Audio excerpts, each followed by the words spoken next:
Nah, pada video kali ini kita akan bahas tentang sistem LTI. Jadi, kita udah bahas bahwa LTI itu linear time invariant.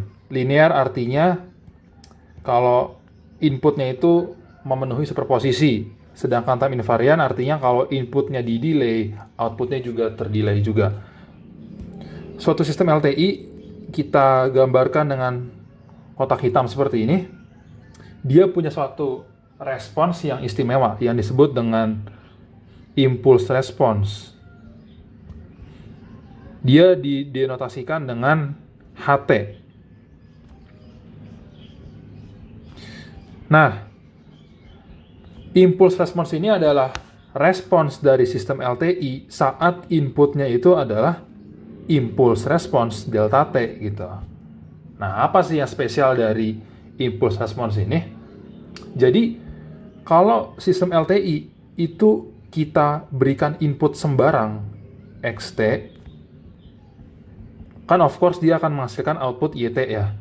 Nah, ternyata YT ini dapat kita cari dengan apa yang disebut dengan penjumlahan konvolusi. Nah, untuk perhitungannya sendiri tentang penjumlahan konvolusi akan dibahas secara lebih detail pada video berikutnya. Tapi intinya, ketahui dulu nih bahwa impulse response ini bisa digunakan untuk menentukan respons input sembarang dengan cara dikonvolusikan. Nah, sekarang kita akan bahas beberapa sifat sistem ya yang udah kita bahas pada video-video sebelumnya, tetapi dengan menggunakan perspektif baru. Kita akan memanfaatkan impulse response untuk menentukan berbagai macam properti sistem seperti stabilitas, kausalitas, memori, dan sebagainya. Oke, yang pertama, ingat lagi pada video sebelumnya kita bahas sifat sistem tentang apakah suatu sistem itu punya memori atau tidak. Nah, kalau kita punya informasi tentang impulse response, HT, kita bisa menentukan nih, apakah suatu sistem itu punya memori atau enggak. Ternyata, suatu sistem itu punya memori kalau ada respons impulsnya pada waktu T0 yang tidak bernilai 0. Kecuali saat T0-nya itu bernilai 0. Artinya, kita kan tahu kan bahwa HT itu respons impuls. Kalau inputnya itu adalah impuls, maka outputnya adalah HT. Nah, berarti kalau YT itu hanya dipengaruhi, kalau HT itu hanya dipengaruhi oleh delta T, berarti kan nilainya itu nggak mungkin tidak 0 kalau dia waktunya nggak sama dengan 0 gitu. Karena kan delta T itu kan by definition dia bernilai tak hingga saat T-nya sama dengan 0 dan bernilai 0 di sembarang waktu gitu kan. Ya berarti kalau HT0 ini tidak bernilai 0 kecuali saat T0 itu 0, berarti dia memoryless.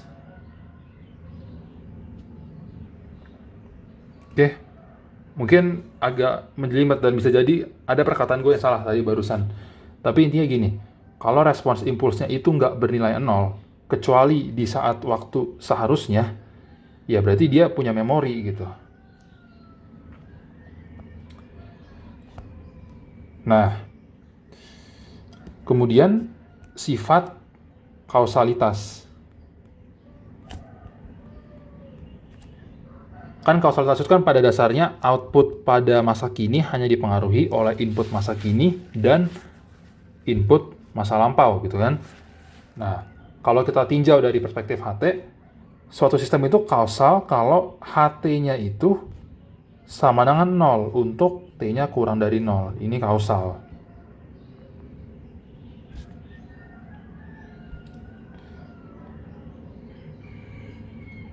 Nah, kemudian terkait stabilitas.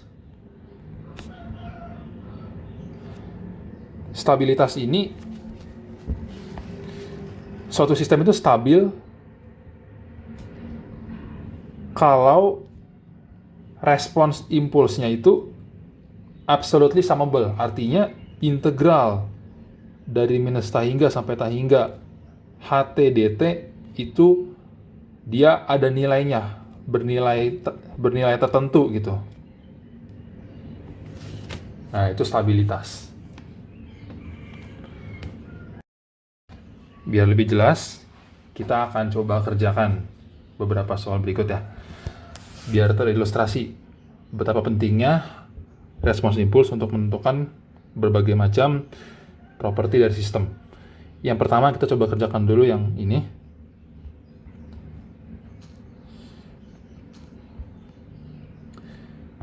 Diberikan sistem LTI discrete dengan respons impuls Hn sebagai berikut. Apakah sistem ini memoryless atau enggak? Ingat tadi kan suatu sistem itu punya memori kalau misalkan Hn itu tidak bernilai 0 saat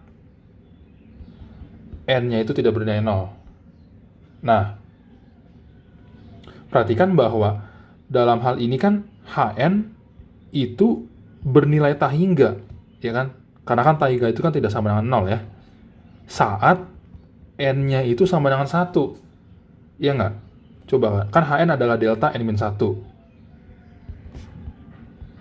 Berarti kalau N-nya itu 1, berarti H1 sama dengan delta 0, yaitu tak hingga. Berarti sistem ini, maka bisa disimpulkan bahwa sistem ini punya memori gitu ya. Karena ada nih nilai N selain 0 yang menyebabkan Hn itu tidak bernilai 0 gitu. Jadi semoga contoh soal ini bisa memperjelas tadi penjelasan saya yang kurang jelas, penjelasan saya menjelimet tentang memori tadi ya, memori atau memoryless. Selanjutnya soal yang ini 253 dulu. Kita diberikan sistem yang terkoneksi secara paralel. Paralel itu artinya kayak gini. Ini ada H1, ini H2. Kalau paralel itu dia dijumlahkan seperti ini ya. Ini inputnya masih sama.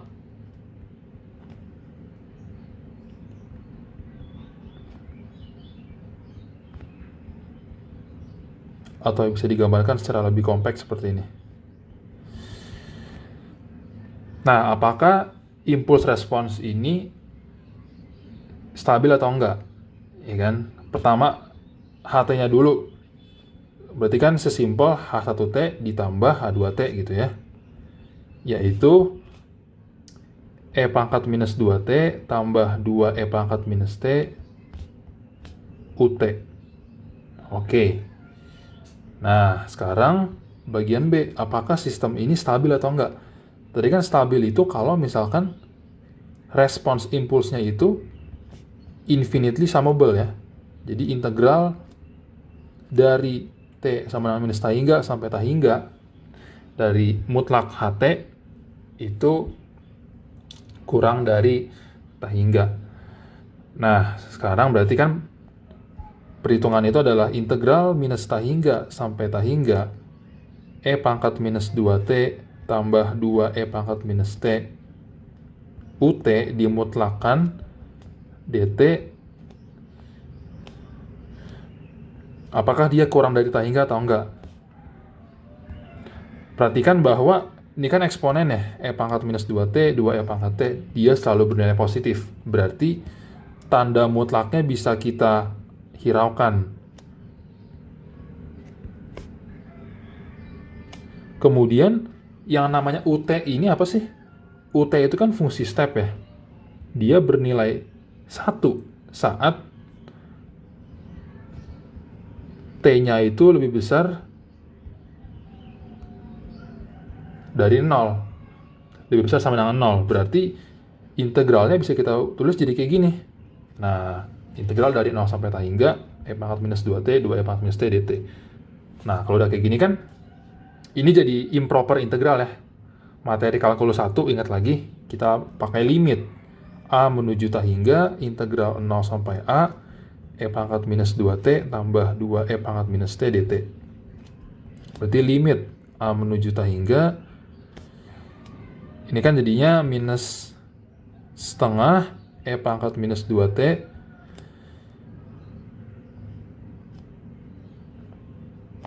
ditambah minus 2, berarti minus 2 E pangkat minus T dari 0 sampai A. Berarti limit A menuju tak hingga dari minus setengah E pangkat minus 2A dikurang 1 dikurang 2 kali E pangkat minus A dikurang 1. Atau bisa dituliskan kayak gini. Limit A menuju tak hingga setengah 1 dikurang E pangkat minus 2A ditambah 2 dikali 1 kurang E pangkat minus A. Gitu ya. Perhatikan, kalau A-nya menuju tak hingga, berarti kan E pangkat minus sesuatunya menuju 0 ya. Berarti ini akan jadi sama dengan setengah kali 1 kurang 0 tambah 2 kali 1 kurang 0. Sama dengan 2 setengah. Dan ini kurang dari tak hingga. Artinya, respons impulsnya dia finitely summable. Berarti dia sistem ini bersifat stabil. Oke. Sistem stabil karena HT-nya finitely summable. Oke. Satu soal lagi.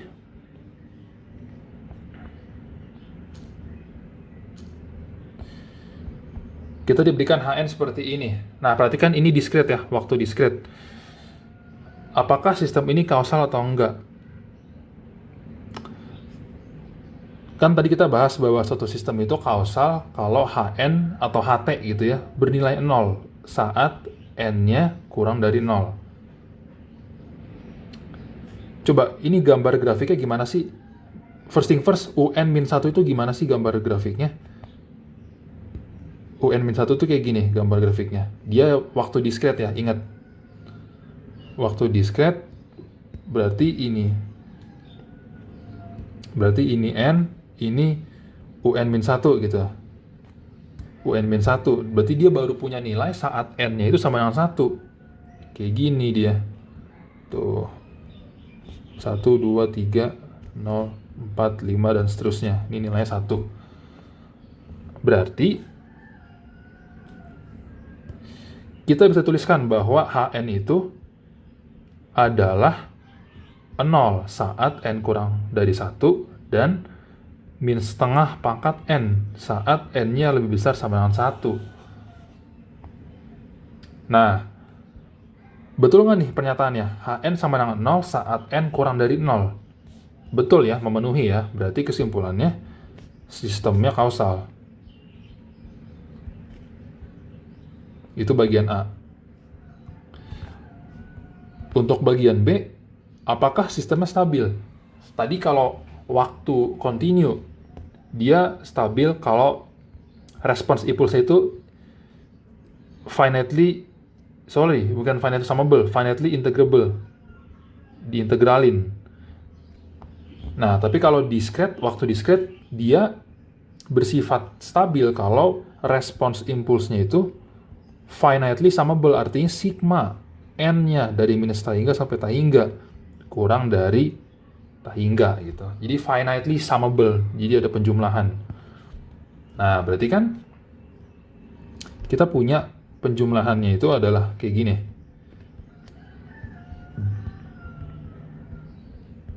Adalah penjumlahan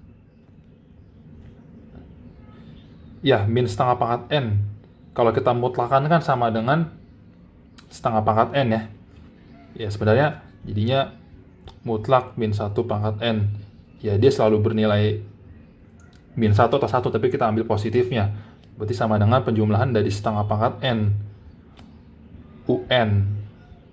Gitu. Nah, UN itu kan bukan UN tadi. UN-1. UN-1. Berarti kita bisa ubah nih batas bawah integralnya. Berarti jadinya integralnya, penjumlahannya. Berarti dari N sama dengan 1 sampai tak hingga setengah pangkat N. Nah, ini kan deret geometri tak hingga ya. Kalau deret geometri itu kan ya ini kan sama dengan setengah tambah 1/4 tambah 1/8 dan seterusnya.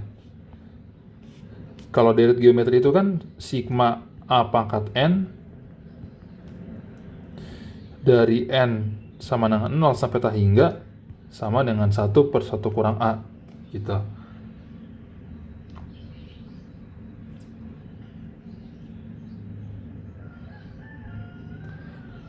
Berarti kalau dalam hal ini atau gini, AR pangkat N gitu ya, ini kan sama dengan A/1 dikurang R. Berarti kalau kasusnya seperti ini, berarti dia sama dengan setengah per 1 kurang setengah. Setengah bagi setengah, yaitu 1. Dan 1 kurang dari tak hingga. Akibatnya, kita bisa simpulkan bahwa sistemnya ini stabil. Oke, jadi kurang lebih kayak gitu, 3 contoh soal tentang menentukan sifat sistem dari HT ataupun HN. Kita lanjutkan pada bagian berikutnya.